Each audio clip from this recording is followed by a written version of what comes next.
Well, a cool sight in the sky last night, and the northern lights, normally not seen here, but spotted all across the Arklatex. That's right, as far south as here in Louisiana and as well in Texas. This was all due to a severe geomagnetic storm, and many of you captured the glows on camera. So we've rounded them up for you so you can take a look at them in case you were missing it. That was the view at Cattle Lake, and it helped if you had a good horizon so that you could really point your cameras looking northward. Yeah, there's a look across lake right there. Love those colors. Great job with the grass. And yeah, you can definitely see that pinkish reddish hue. And how about in Benton?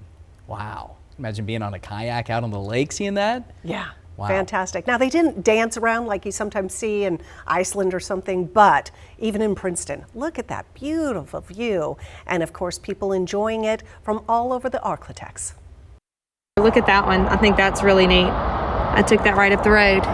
Orthodontist Morgan Lang didn't waste any time hopping in the car and driving to the Southern Loop overpass when she heard the northern lights were making an appearance in the skies above Shreveport. Text all my team to tell them to go outside and look. I think it's just neat. And so these are just different pictures from different areas around here. And you can see it's the closer towards the city we get, the brighter it gets and the harder it is to see the flares. It's just an experience, not something we ever got to do as children. I think my mom, when I called her, she said one of the biggest storms they ever saw was back in the 80s, this far south, which is really neat so you can see them. The Shreveport Bossier Astronomical Society, with its mix of professional and amateur stargazers, was excited by all the interest.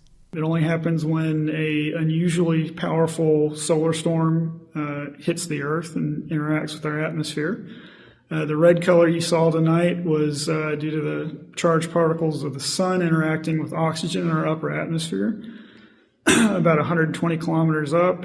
As for Lang, like many, she's intrigued by the science that delivered this spectacle and also appreciates how this experience became a communal one shared by people all over the Arklatex. This is a once in a lifetime to me, unless you're going somewhere way far north that you're really going to see them. But even then they say you can go and you can miss them. So I think it's a really cool experience for everybody.